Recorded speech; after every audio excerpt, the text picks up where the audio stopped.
মরক পোলাও, চিংড়ি পোলাও, ইলিশ পোলাও, সবজি পোলাও, অনেক রকম পোলাও খেয়েছি, তবে আজ খাবো মাছ পোলাও।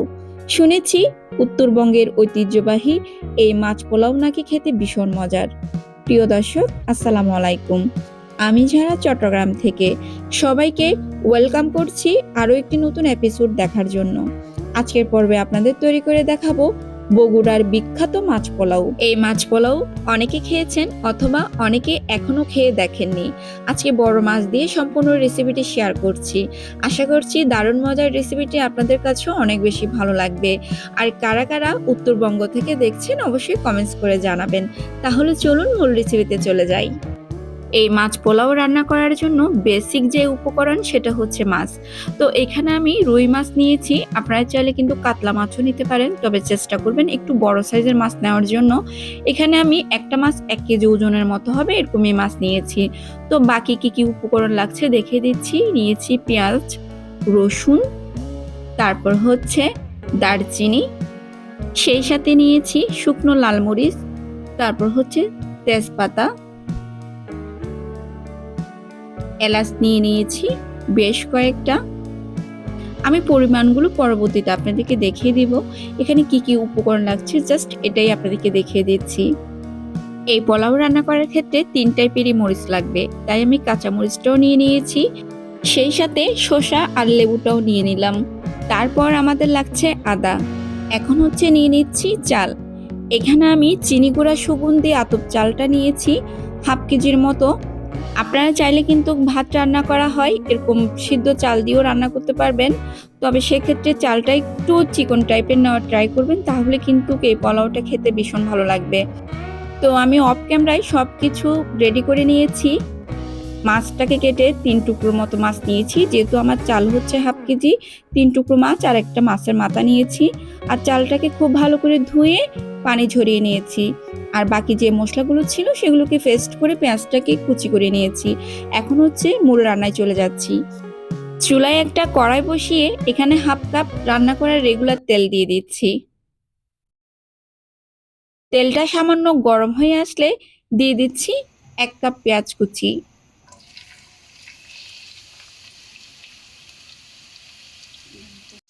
তারপরে দিয়ে দিচ্ছি দারচিনির স্টিক। আমি ছোট ছোট দারচিনি 4টা করে নিয়েছি। আর মুখ ফাটানো 8টা এলাচ দিয়ে দিচ্ছি। তেজপাতা 2টাকে চিড়ে দিয়েছি। এখন হচ্ছে মশলাটাকে জাস্ট 2 মিনিটের মতো ভেজে নিব, এতে করে মশলার খুব সুন্দর একটা অ্যারোমা বের হয়ে আসবে। মশলাটা কিছু সময় ভাজার পর এর মধ্যে অ্যাড করে দিচ্ছি বাকি বাটা মশলাগুলো। এখানে দিয়ে দিচ্ছি 1 টেবিল চামচ জিরা বাটা, 1.5 টেবিল চামচ আদা বাটা, 1 টেবিল চামচ রসুন বাটা। এখন এই বাটা মশলাটাকে কিছু সময় ভেজে নিব, এতে করে বাটা মশলার যে কাঁচা গন্ধ আছে সেটা চলে যাবে।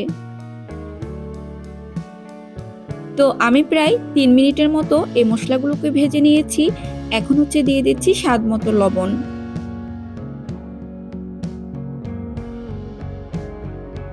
তারপরে দিয়ে দিচ্ছি শুকনো মরিচ।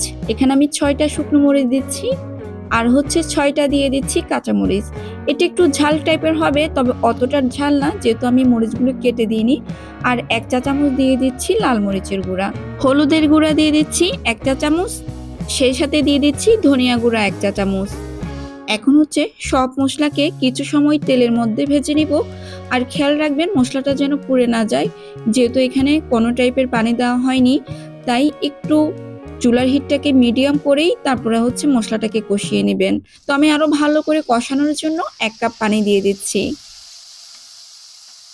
এই মাছ পোলাও রান্না করার মোস্ট ইম্পর্টেন্ট হচ্ছে মশলাটাকে ভালো করে কষিয়ে নিতে হবে। আপনি যত সুন্দর করে মশলাটাকে কষিয়ে নিতে পারবেন ততই কিন্তু এটার টেস্টটা বেটার পাবেন। তো আমি মশলাটাকে খুব ভালো করে কষিয়ে নিয়েছি। এখন হচ্ছে মাছের পিসগুলো দিয়ে দিচ্ছি। চেষ্টা করবেন মাছের পিসটা একটু বড় করে কাটার জন্য, আর অবশ্যই রুই মাছ অথবা কাতলা মাছ দিয়ে রান্না করার ট্রাই করবেন, তাহলে কিন্তু এটা খেতে অনেক বেশি ভালো লাগবে।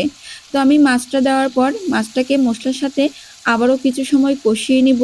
তো আমি বারবারই বলছি, মশলাটা যত সুন্দর করে কষিয়ে নিতে পারবেন ততই কিন্তু খেতে ভালো লাগবে।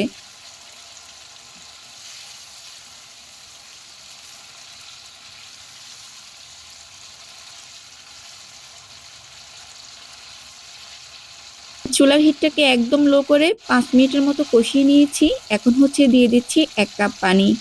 এবার ঢাকনা দিয়ে ঢেকে আবারও 5 মিনিট আমি মাছটাকে রান্না করে নেব। এই পর্যায়ে চুলার আঁচটা আমি একদম বাড়িয়ে দিয়েছি, যাতে করে মাছটা সম্পূর্ণ ভালোভাবে রান্না হতে পারে। 5 মিনিট পর এখানে আমাদের মাছটা খুব ভালোভাবে রান্না হয়ে গিয়েছে। মাছ কিন্তু ভালোভাবে রান্না করেই আপনাকে চালটা অ্যাড করতে হবে। খেয়াল রাখবেন যেন মাছটা সম্পূর্ণ ভালোভাবে রান্না হয়। তো মাছের মাথাটা কিন্তু চাইলে একটু ভেঙে দিতে পারেন যদি ভিতরে কাঁচা থেকে যায়। তো এখানে আমার মাছটা সম্পূর্ণভাবে মাছের মাথাটা রান্না হয়ে গিয়েছে। এখন আমি চালটা অ্যাড করে দিচ্ছি।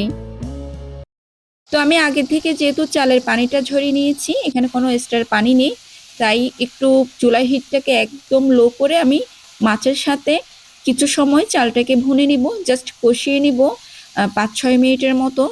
যত সুন্দর করে কষাতে পারবেন ততই কিন্তু খেতে ভালো লাগবে।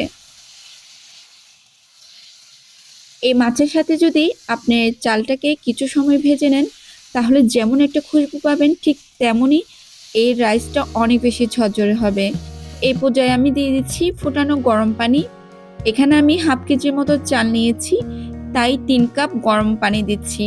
অবশ্যই ফুটানো গরম পানি দেওয়ার ট্রাই করবেন, তাহলে কিন্তু এই রাইসটা অনেক বেশি ঝরঝরে থাকবে। এখন খুব সুন্দরভাবে এটাকে নেড়েচেড়ে ঢাকনা দিয়ে ঢেকে প্রথম পর্যায়ে আমরা চুলার হিট মিডিয়াম টু লো করে 5 মিনিট রান্না করে নেব।